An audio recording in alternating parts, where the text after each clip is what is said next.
You guys see that? That's the block of wood lure.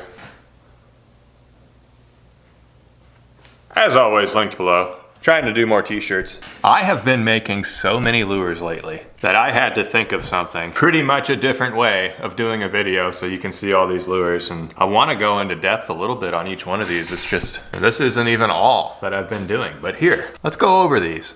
Up first are the butternut baits. This is butternut wood. A guy on Instagram called Klondike Customs, I believe that's how you say that, he gave me a bunch of wood. One of those chunks of wood were butternut, and I love how these look. The simple gill pattern up front, the big simple eye with the giant pupil, it just complements the wood, and it looks fantastic. Out of all three of these butternut baits, this is the only one I'm selling. I'm giving this one to Klondike Customs, Matt is his name. I'm giving this one away for the Epic Bait Molds PUD competition, but the offset spinner I'm gonna sell. Now on to some painted stuff. Look at this. A lot of you have seen this on Instagram already. Some of you were calling this a bass, a largemouth. Some of you were calling it a rainbow trout. It's neither. It's a hybrid between a bass and a rainbow trout. Can't you tell? Geez, guys. I'm just kidding. If you had to name that, that'd be hard to name, but in my opinion, it's a hybrid between a bass and a trout. I do that quite a bit when I'm painting. I don't know what I'm gonna paint. I just think, oh, that's gonna look good, and I add it to the paint scheme, you know? And it just ends up looking like something. It doesn't end up being what I was going for, because I wasn't going for anything. This one, on the other hand, I was going for a sucker, and I achieved it. That's almost northern hog sucker kind of stuff with the detail on the body and the darker spots. To tell you the truth, I like this lure more than this crazy one, just because it came together so well. And it got some under the gills patterns. That's exactly what you say for that. That's what that's called. Under the gill patterns. That just worked out. I really like this bait. That's gonna be a hard one to sell. Now, we're moving on to baits that aren't quite done yet. What I'm working on still. So, what you just saw, finished. Will probably be for sale when this video goes up. Now, this bait only needs one more clear coat, but look at this behemoth. Let's give it the shot it deserves here.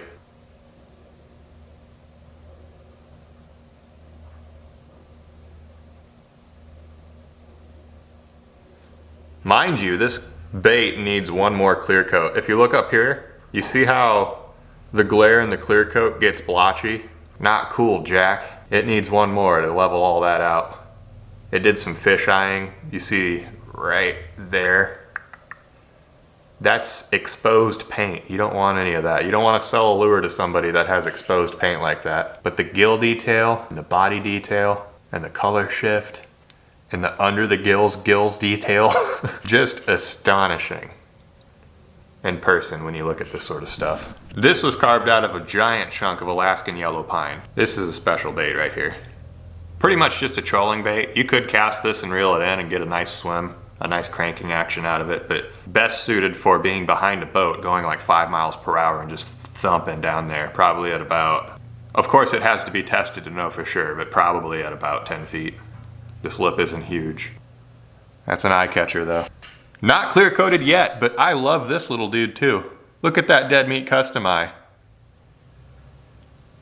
Look at it. That's beautiful. That's like a very fishy eye of Sauron right there. And then on that gill plate on the back, I did a bunch of crazy stenciling. Layers and layers of it. There's orange, there's gold, there's silver, and it's in the formation of spots behind this lace stencil. I did black behind that with a lace stencil. I think that looks fantastic. It doesn't look natural. I mean, it's like that gill's bordering the line of natural versus something abstract. It just kind of makes you think. I just like that. It really makes you wonder. Nice dark lateral line, uneven and splotchy. Now look at, the camera might not pick up that glare, but that red stuff is actually very, very shiny glitter. The camera's not picking it up. Just a big, mean, tall, walking popper is what this is. I've come to notice with popping baits that are flat-sided, you don't just get a pop. Water's gonna hit the side that's taller than it is wide. It's gonna catch it and push it, and you're gonna get a walk. It's gonna pop and walk.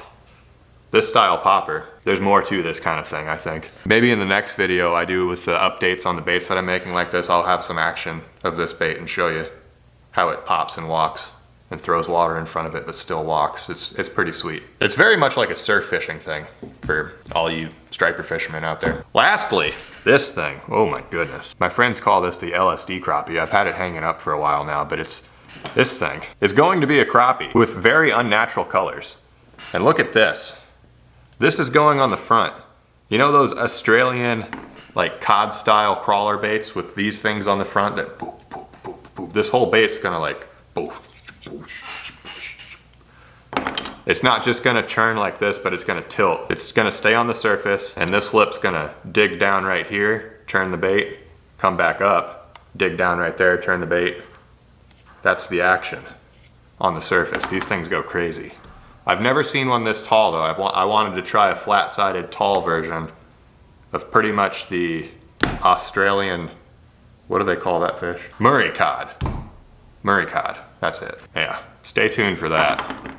Definitely gonna be some action shots on that. But yeah, I'm in a system right now. I'm making baits pretty much full time, carving and painting and everything. And most of that for the last few weeks was outside of YouTube. And I have this plus a few others to show that I already sold. But what this video is gonna mostly be about is this. This is not normal. This is a 4-piece swim bait.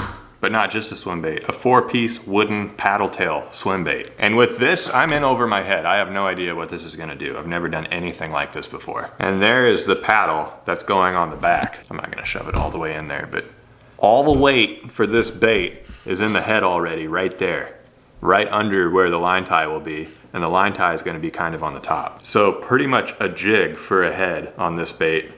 No weight in the body, and a paddle tail on the back that's gonna push on the back, and then the weight on the head's gonna push on the head too. And I think it's gonna achieve equilibrium and do just an obnoxious swim. So let's get to work on this bait more. Pretty much in your mind, just think skip to right here, where we're at. The lead's in the bait, the body's carved, we're here. I'm gonna finish making this paddle, I'm gonna glue it on, I'm gonna seal this wood, and then we're gonna test the action and see what this does actually.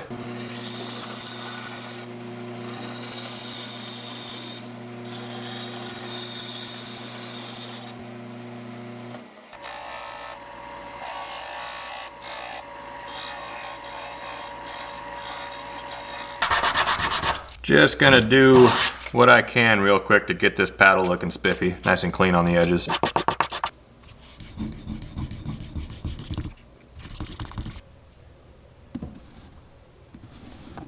That is a strange looking bait, but next I need to add all the joint hardware. 6 loop connections, 12 twist wires. There's a lot of hardware on this bait. I should drill an eye socket too right now. And I kind of want to give this bait something crazy. I guess that's not crazy. Something large for an eyeball, like that. These bad boys are that big. What's this? 3/4. Whew. I packed so much lead into this bait that I broke into it while cutting the eye socket right there. That's crazy. That's never happened to me before. How embarrassing. Such a gorgeous dead meat custom eye right there. Anywho, stainless steel wire. I gotta straighten this out.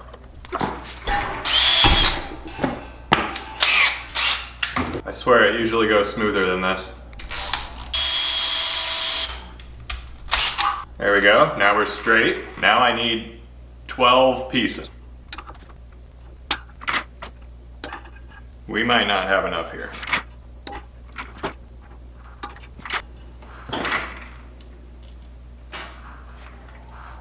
Ghosts in the shop again. You guys ever get really creepy noises out in your shop? I've had some unexplained events out here. Just kidding. I'm not serious about that, but I don't think my shop's haunted. So 8, 9, 10. Need 2 more. 11, 12. Okay. Time for the good old put an Allen key in your vise and twist these wires around each other with your drill.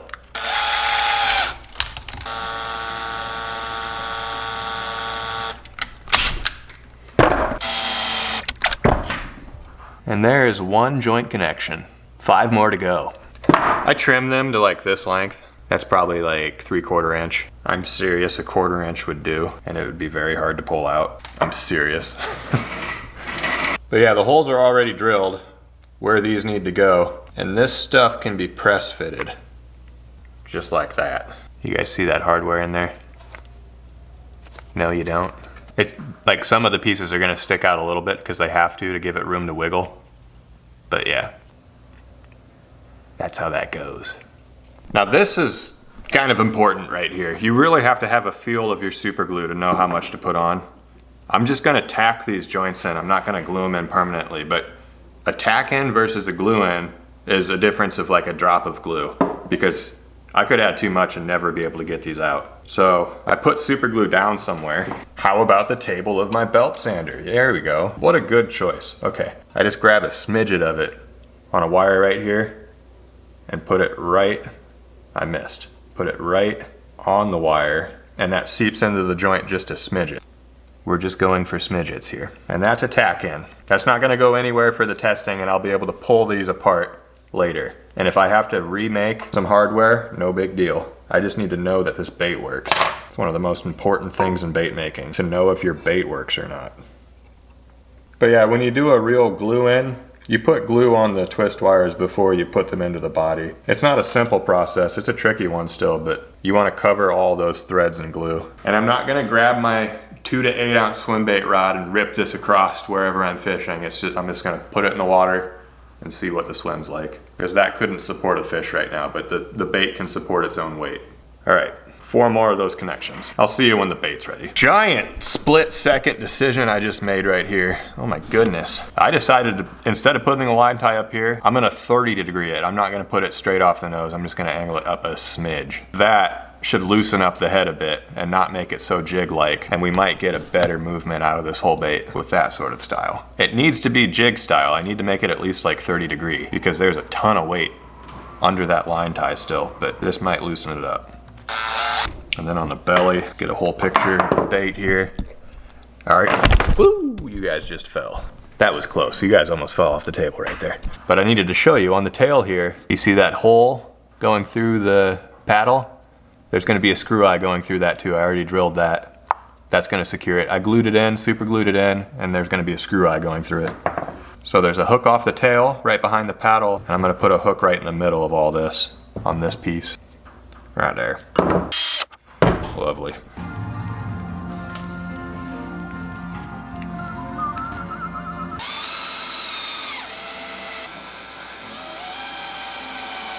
So to seal this bait, I'm gonna use this stuff. It's a water-based polyurethane. I find that this stuff, it dries thinner. And since I put that whole bait together and all the joints are connected already, just tacked together, the thinner the sealer, the better. I just find the oil-based stuff, it dries a little thicker, and I don't want all that gunking up the joints and stuff. This will be just fine. We're gonna brush all this on. Actually, we're gonna dip all that we can first and then brush it on. Yes, that's necessary. I need to get all that I can out of the joints. I'm actually gonna get my compressor out here. Years and years of bait making. I do weird stuff like this. So, what is going to have soaked in the wood is already soaked into the wood. Technically, this bait's sealed even though it's wet. It's gonna be very hard for water to penetrate this wood grain. So I'm just blotting off the rest. It does not need to be there. I can seal this again after I'm done testing. You guys hearing those noises? But yeah, I'll get back to you guys in a bit when this thing's all dry, and we're gonna probably be on the river testing its action. This is exciting. This is a crazy bait.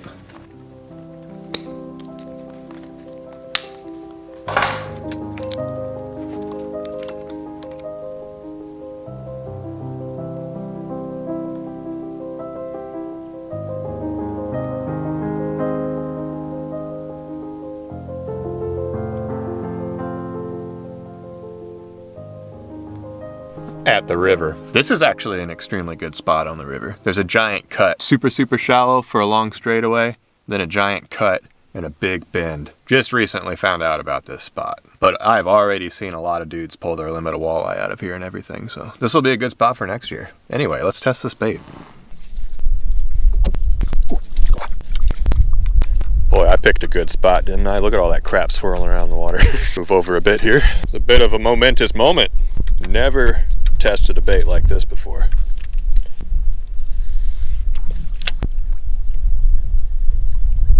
What the heck?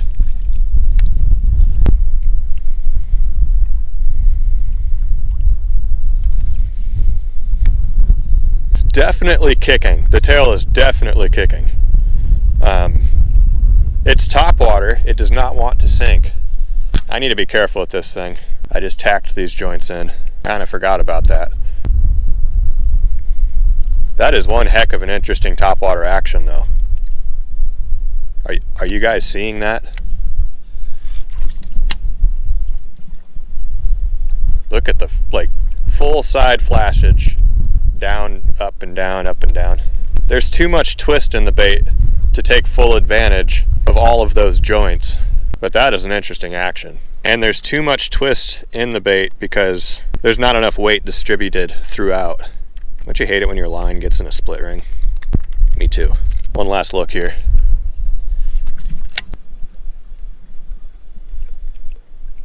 So yeah, the tail's definitely doing what we want the tail to do. So, more weight. I say more weight. More weight, I say.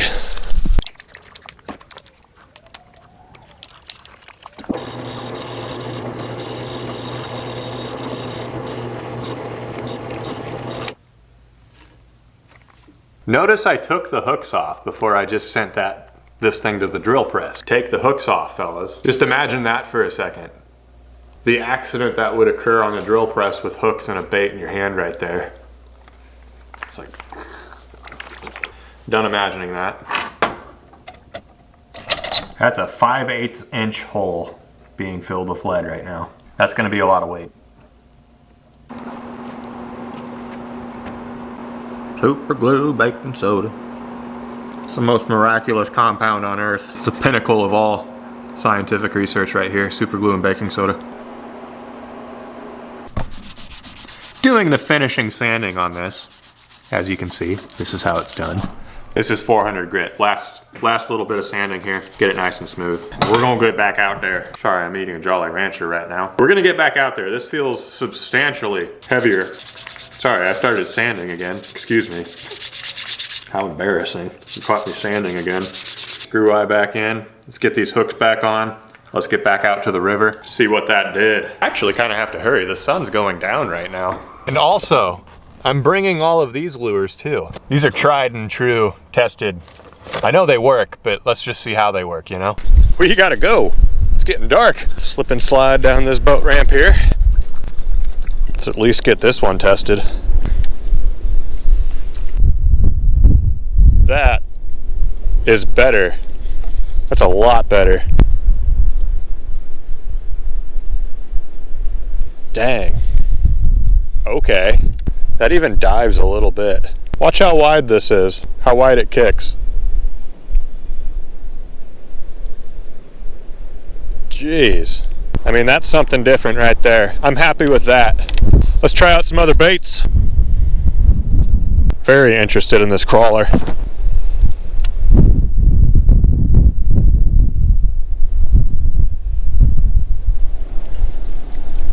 Exactly as a crawler should work. That is a thing of beauty right there. Perfect, actually. Very balanced, very even. Sometimes they can go left or right because one wing's lower than the other, but that's perfect. Next up, let's test out the other two jerk baits, or a lot of people would call these crank baits. I don't know, here in America for some reason we call longer baits with lips on them jerk baits. Sucker twitch bait, coming right up. You see how it runs consistently? But twitching it, kicks it around, moves the back. Oh, that's a beautiful action on that bait. But it'll go through a couple of thumps on a twitch and go boo-boo-boo and boo-boo-boo. I know boo-boo-boo is not a description of any kind of action, but that's what it's doing. Boo-boo-boo. Boo-boo-boo. Okay, next bait. It's that bass, trout, hybrid. And that's the last one because it's super windy out here and I'm almost at the stages of hypothermia. I hate winter. I think this was a countdown, if I do remember. So I gotta be careful with it. Oh yeah. Oh yeah, that's a sinker. My bad. So you're not gonna be able to see it, but this bait was just meant to sink and have a tight wobble. And you can count it down 1 foot every 2 seconds. It's got a great action though still. Oh, it pulls like a truck. Hope I can show you how random that is. It walks or hunts. What do you call that? Yeah, it's got a really good hunting action where when it's wobbling tight, it'll kick out side to side. Beautiful. Yeah, that's what we need. That is what you need for that kind of bait right there. Okay, let's go home.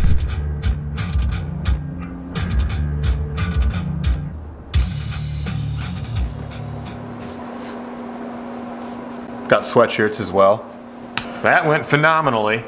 Stupid heater. Spectacular action. Extremely interesting action. Lots of this. Not a ton of this. You know what I mean? It has a lot to do with this tail is huge. I might do some trimming down. Bring this tail down a little bit so it catches less water and it doesn't pull on the back of the bait so hard while you're retrieving, and it allows it to swim a little bit more, or the body to bend more. Other than that, I think that action's extremely interesting. I think it's worth finishing this bait as is and then going out with a clear coat on it and a little bit more weight to it as well because of the clear coat and seeing what that looks like.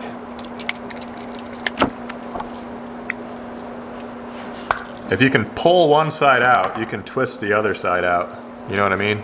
Like the sides that didn't pull out, I'm just gonna twist out like such as. I'll be back very soon, fellas. I'm posting more. I got my baits going, got my system down. It's been slow for a bit, I know, it took a while, but got these things in order. And you'll get to see what I painted this thing. I don't know what I'm painting that thing yet. Probably first thing tomorrow morning, I'm gonna get to work on carving out some more bait. I have everything in or past the painting step right now, so I need to like get some wood going, steal some wood. So yeah, I'll constantly have work to do. I'll be making baits like crazy this winter, so get ready for a goofy little meme montage thing at the end here. My favorite part about editing. Video's over. On to the next bait. This is not normal. Ghosts in the shop again. Can't you tell? Jeez guys, how embarrassing. Not cool, Jack. What the heck? It really makes you wonder. I'm serious.